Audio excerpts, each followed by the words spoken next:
Hello beautiful people, welcome once again to my channel. So today I'm going to be showing you guys I made this slanted neck line Bubu gown.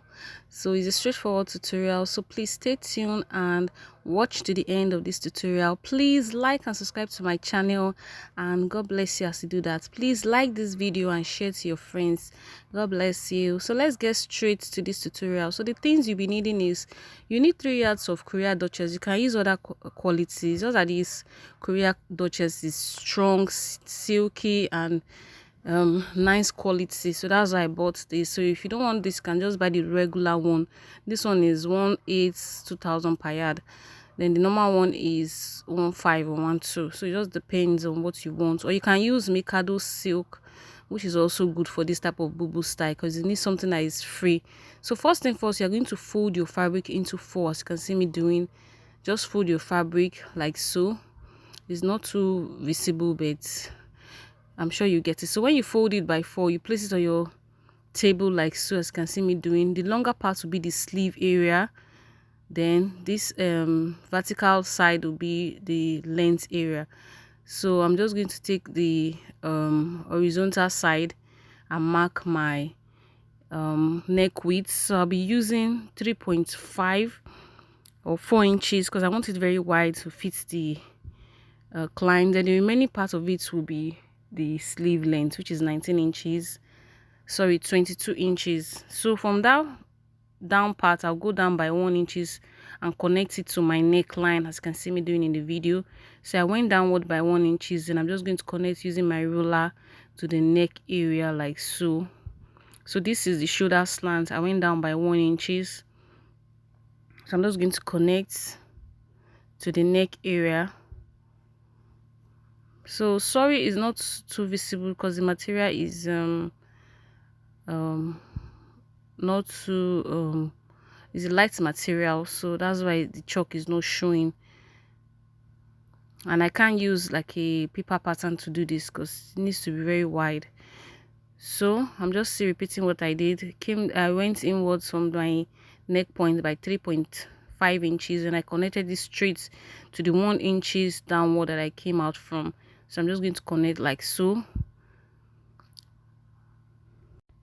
So the neck point 3.5 inches, then the back, which is the length for the back of the neckline, is going to be 1 inches.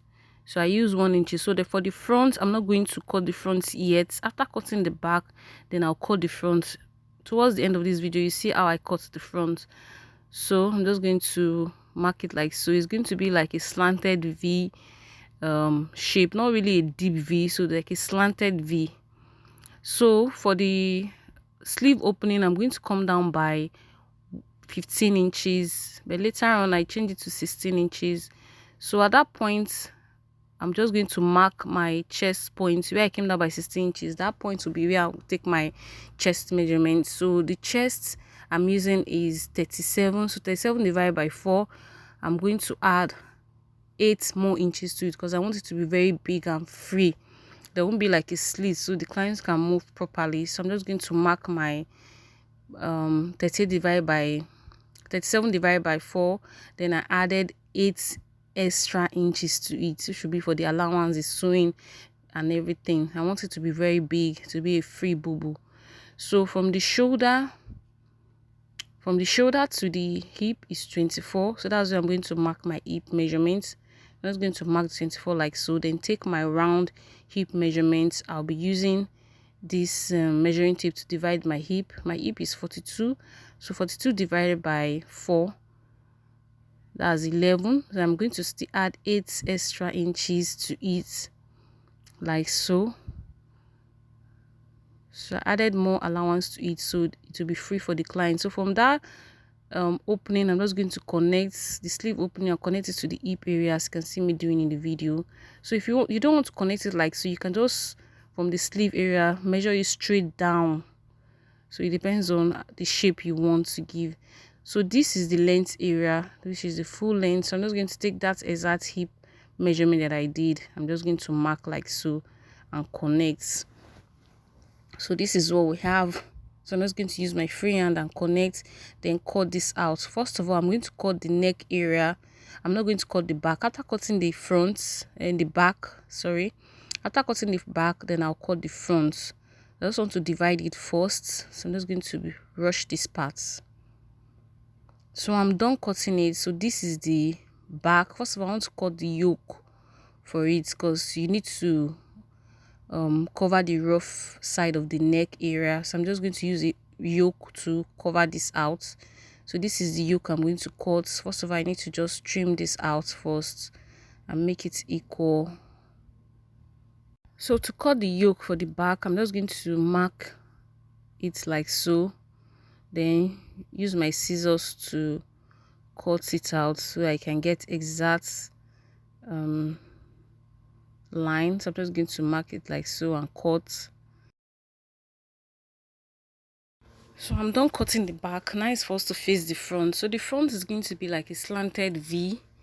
It's not a deep V, it has like a slant shape V neckline. So I'm just going to place the front on top of the table like so.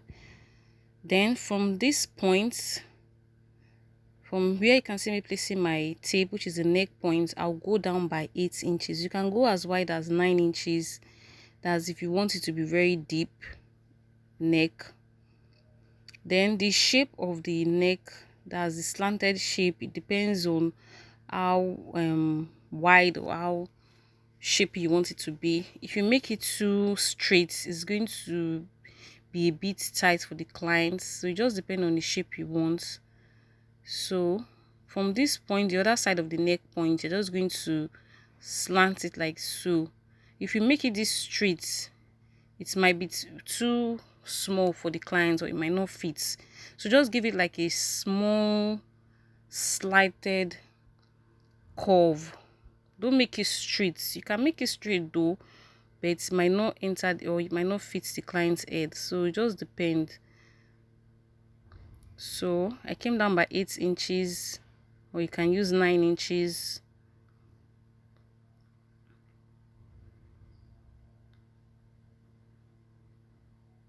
Then connect it to the other side. Just use like your free hand. I tried using my French curve, but it was still giving me like a straight V. Or you can use this French curve if you want, if you have the complete set. Mine is already, it has already cut, so I couldn't get the exact straight shape curve V that I want. You can see this French curve is still giving me straight look, so I decided to use my free hand to just make it like a curve V, like so. So just use your free hand and just make it. You can make it straight, you can make it but don't make it exactly straight, just give it like a shape. So after doing that, before I cut, I have to place this interfacing or material on top, so I'll be able to, so I'll use it as my neck toning. So I'm just going to trace it out and cut like so. So this is how it's going to be after cutting the neck. Then I'm going to place this material on top, which will be for the facing. First of all, I have to sew it like so. Use a pin to hold it. So I'll place the material that I'll use to line the neck.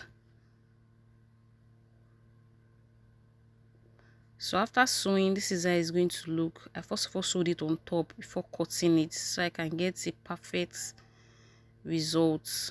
So it depends on how you want. It's best to use another material or the same material, but you sew it on top so it will be easy for you when you're turning it. So I'm just going to cut this out like so.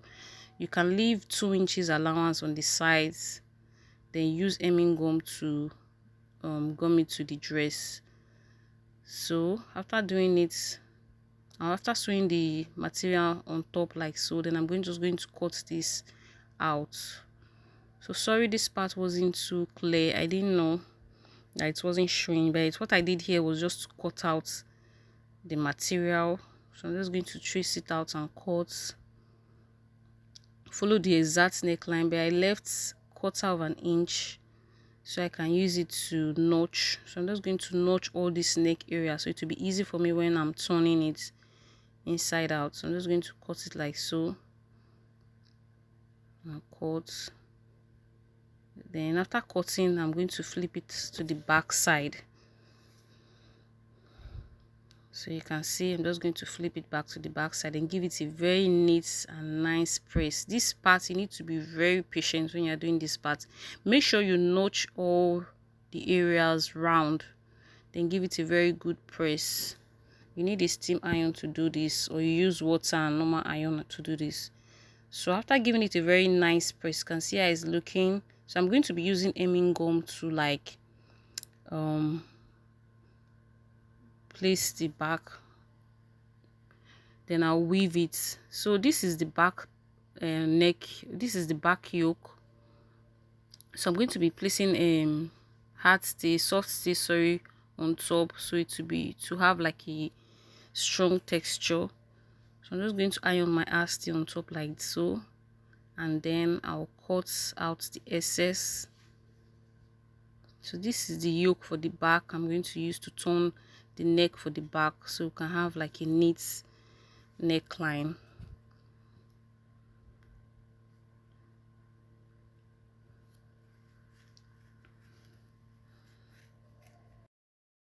So next is for me to trim out the excess out. Then I'll take to the sewing machine and sew the neck. So right side facing right side, as you can see me doing in the video, the right side of the front facing the right side of the yoke, like so. Then I'll just sew only the neck area, just only the neck area, then turn it inside out, as you can see me doing. So I'm just going to place it like so, then take to the sewing machine and just sew only the neck area by quarter of an inch. So I'm just going to join it like so, then flip it over and give it a very nice press. So let me take to the sewing machine and do that. So after sewing the neck area, this is how it's going to look. Then I weaved all the parts, the sides, the neck area, the sleeve area, the down, the hem area, everywhere. I weaved every part of it, so you can have like a neat look, or it can have like a ready-made look. I use the same color, so that's how you will notice I use the same color of the fabric to weave it, so it's looking very neat inside. So you can see I've already turn the neck areas. You can see the front and the back. I did the turning and it's looking very neat. So next I'll be using hemming gum to hold this together before sewing it. Hemming gum is just to make it stay put, because this is not the original hemming gum. So I'm just going to use this to hold it, because after some time this hemming gum will wash out.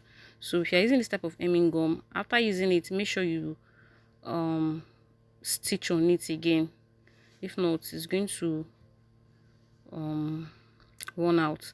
So I'm just going to place my hemming gun like so, and then give it a nice press. Just hold it down before taking sewing machine to sew that area. Then I'll do the same thing for the front line. Please use an hemming gum also, or if you have money to buy the original hemming gum, you can buy that. That one is like 6,000.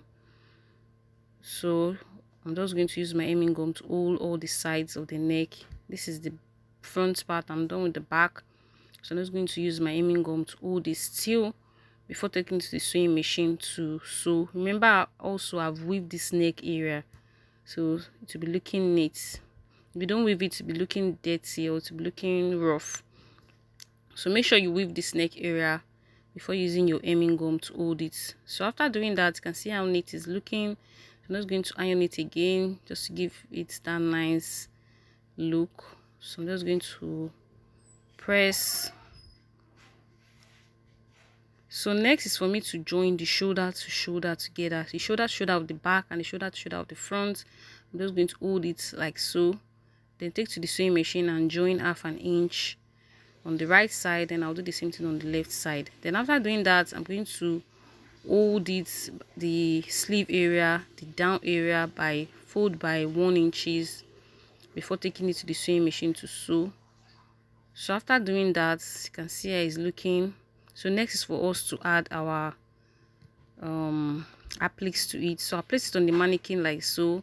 I've already used my got to be glue to hold it to the fabric first before I'm going to use my transparent thread and needle to tack it.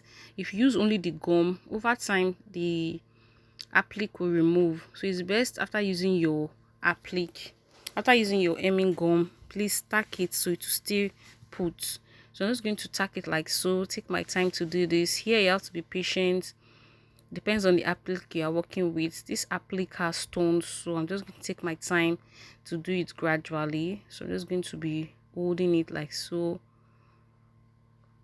Take my time to sew this. So I'm going to fast this part. So I'm just going to rush this area.